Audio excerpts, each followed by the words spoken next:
कि बीजेपी अगर खामोश है इस पूरे सवाल को लेकर। दिल्ली चुनाव आयोग हमारा 1,500 बीएलओ दिखा रहा है, बिहार के चुनाव ऑफिस वो बता रहा है कि 2,500 बीएलए है और अभी भी 1,000 बीएलए पेंडिंग है। इसमें बाधित किया जा रहा है लोगों को हर लेवल पर, ताकि वो वोटर लिस्ट में उनका नाम भी ना चढ़े और आगे चल करके वोट भी ना डाल सके।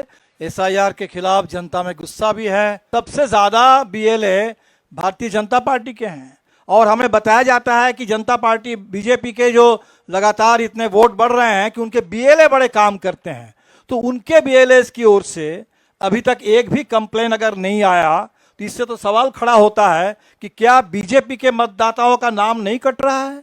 अगर आज हमारे पास वोट नहीं होता तो एक गरीब मछुआरा मल्लाह का बेटा राज्य में मंत्री नहीं बन पाता। तो आजाद भारत से पहले इंसान को पशु के जैसे माना जाता था, हमें बराबरी में लोग बैठाते नहीं थे, हमारे हाथ से लोग पानी नहीं पीते थे, ये हमारी पहचान था। जब से हमको वोट गिराने का अधिकार मिला तब से हम आज सर उठा के जी रहे। इस आजाद भारत में खास करके गरीब, पिछड़ा, किसान, युवा, ये सब के पास जो है वो वोट का ही सबसे बड़ा ताकत है। अगर हमारे पास अगर वोट नहीं होता तो देश में जो भी सरकार है कभी हमारी कोई बात नहीं मानता। अगर आज हमारे पास वोट नहीं होता तो एक गरीब मछुआरा मल्लाह का बेटा राज्य में मंत्री नहीं बन पाता। तो ये खास करके हम गरीब पिछड़े के वोट के अधिकार के लिए हम लोग लड़ाई लड़ रहे हैं। इस देश में सबसे अमीर व्यक्ति हो या सबसे गरीब व्यक्ति हो, सबका वोट एक बराबर सामान्य है। तो इसलिए हम लोग वोट के अधिकार के लिए रोड पे उतरे हुए हैं। तमाम हमारे गरीब पिछड़ा के अधिकार के लिए हम लोग राहुल गांधी जी के नेतृत्व में हम लोग काम कर रहे हैं, ताकि आने वाला समय में जब तक हमारा वोट का अधिकार होगा तब तक गरीब, पिछड़ा, दलित जो है सर उठा के जिएगा।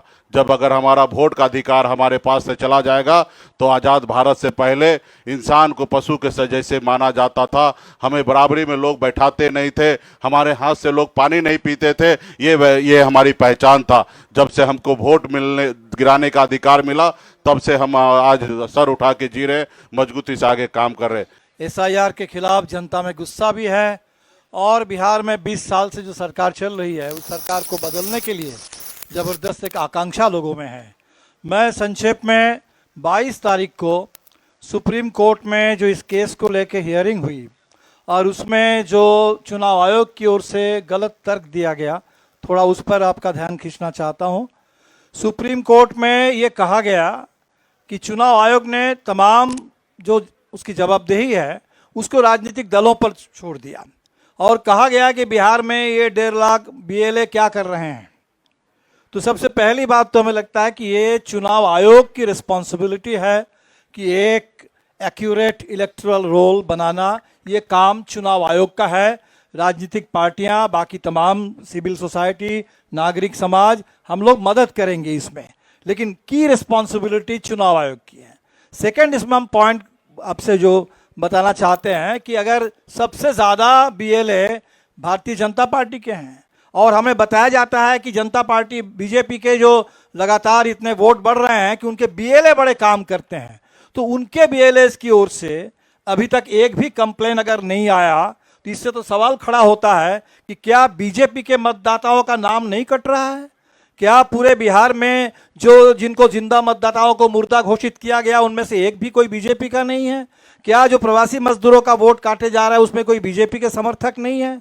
तो सवाल तो इसी से उठता है कि बीजेपी अगर खामोश है इस पूरे सवाल को लेकर।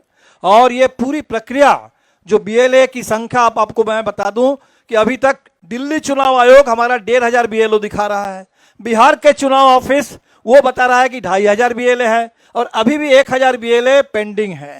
तो ये जो पूरे लाल फिताशाही है, पूरी नौकरशाही है और इसमें बाधित किया जा रहा है लोगों को हर लेवल पर, ताकि वो वोटर लिस्ट में उनका नाम भी ना चढ़े और आगे चल करके वोट भी ना डाल सके। और इसीलिए हमें लगता है कि ये वोटाधिकार यात्रा, वोटर अधिकार, ये इतनी ज़रूरी है कि लोग अपने अधिकार के लिए और आगे बढ़े और एकजुट हो और अपने अधिकार की रक्षा करे और वोट का सही इस्तेमाल करके सरकार को बदल दे इस बार के चुनाव में। Thank you. दस्तक की आपसे गुजारिश है कि अगर इसको बचाना चाहते हैं तो नेशनल दस्तक को सब्सक्राइब करने के लिए रेड कलर के सब्सक्राइब बटन को दबाएं, फिर बेल आइकन की घंटी दबाएं, नेशनल दस्तक को बचाने के लिए बहुत जरूरी है कि हर खबर को शेयर करें, लाइक करें, कमेंट जरूर करें।